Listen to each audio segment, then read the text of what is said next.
Magandang araw po sa inyong lahat at Happy Mother's Day sa lahat ng mga nanay sa buong Pilipinas. Narito na ang lagay ng ating panahon ngayong araw ng Linggo, May 11, 2025. At sa ating latest satellite images, patuloy pa rin yung epekto ng easterlies o yung hangin nagmumula sa karagatang Pasipiko na magdadala pa rin ng mainit at malinsangang panahon sa malaking bahagi ng ating bansa. Asahan pa rin natin ang mga pulupulong mga pag-ulan, pagkinat pagkulog sa hapon hanggang sa gabi habang mainit at tanghali pa rin ang mararanasan sa malaking bahagi ng ating bansa. Samantala, inaasahan natin na medyo maulap na kalangitan na may mga kalat-kalat na mga pag-ulan, pagkinat pagkulog ang mararanasan. Partikular na dito sa may extreme northern Luzon, yung area ng Batanes at Babuyan na group of islands. Makikita natin may mga kaulapan dito sa may extreme northern Luzon. Ito po yung frontal system o yung boundary pagitan ng mainit at malamig na hangin. Kaya makikita nyo maraming kaulapan dito sa may extreme northern Luzon. At ito magdadala ng maulap na kalangitan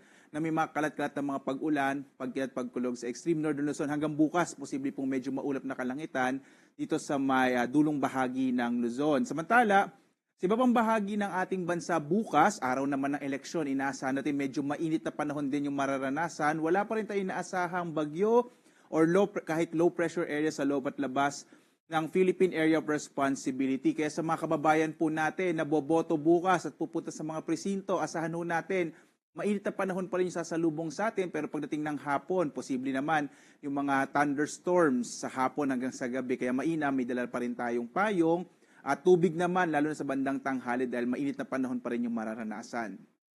Ngayong araw nga dito sa Luzon, inaasahan pa rin natin ang maulap na kalangitan na may mga pag-ulan sa may bahagi ng Batanes at Babuyan Group of Islands dulot ng frontal system. Sa iba pang bahagi ng Luzon ay mainit na panahon pa rin yung mararanasan na may mga pulo-pulo or isolated na rain showers and thunderstorms sa lalo na bandang hapon hanggang sa gabi. Dulot niya ng mga localized thunderstorms. Agwat ng temperatura sa Lawag, 25 to 33 degrees Celsius. Sa Tuguegarao, 25 to 34 degrees Celsius. Sa Baguio, 17 to 25 degrees Celsius, habang sa Metro Manila hanggang 34 degrees Celsius yung agwat ng temperatura. Sa Tagaytay naman hanggang 32 degrees Celsius, habang sa Legazpi 26 to 33 degrees Celsius. Dito naman tayo sa Palawan, Visayas at Mindanao. Sa Palawan, inaasahan pa rin natin ang mga isolated rain showers and thunderstorms. Ang agwat ng temperatura sa Calayan Islands, 26 to 34 degrees Celsius. Sa Puerto Princesa naman, 25 to 33 degrees Celsius. Ang malaking bahagi din ng Kabisayaan ay makararanas ng mainit at tanghali habang malaking tsansa ng mga pag-ulan sa hapon hanggang sa gabi. Dulot ang mga thunderstorms. Agwat ng temperatura sa Iloilo, 25 to 33 degrees Celsius. Sa Cebu naman, 27 to 33 degrees Celsius, habang sa Tacloban hanggang 32 degrees Celsius. Dito naman sa Mindanao ay mga pulupulong pag-ulan, pagkinat pagkulog din ang mararanasan. Kagabi nga po, nakapag-record tayo ng ilang mga pag-ulan sa may bahagi ng Misamis Oriental. Yan ay dulot po ng mga localized thunderstorms. Ang agwat ng temperatura ngayong araw, Zamboanga, 25 to 33 degrees Celsius. Sa Cagayan de Oro naman nasa 25 to 32 degrees Celsius. Habang sa Davao ay nasa 26 to 34 degrees Celsius naman yung mararanasang agwat ng temperatura. Ito naman sa ating damang init or heat index, ngayong araw ang damang init na mararanasan sa Metro Manila ay nasa 39 hanggang 41 degrees Celsius.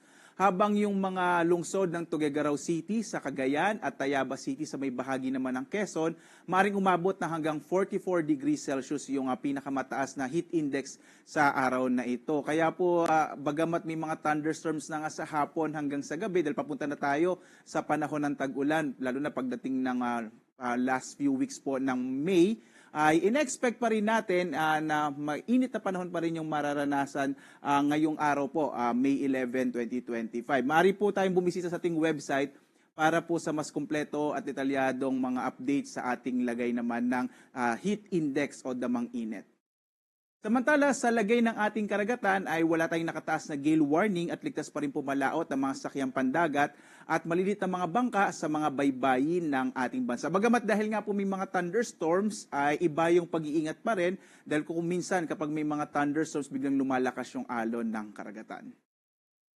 Ang araw naman natin ngayon ay sisikat mamayang 5:30 na umaga at lulubog, ganap na 6:16 ng gabi. At sundan pa rin tayo sa ating iba't ibang mga social media platforms. Lalo na't mas mapapadalas na yung mga localized thunderstorms sa hapon hanggang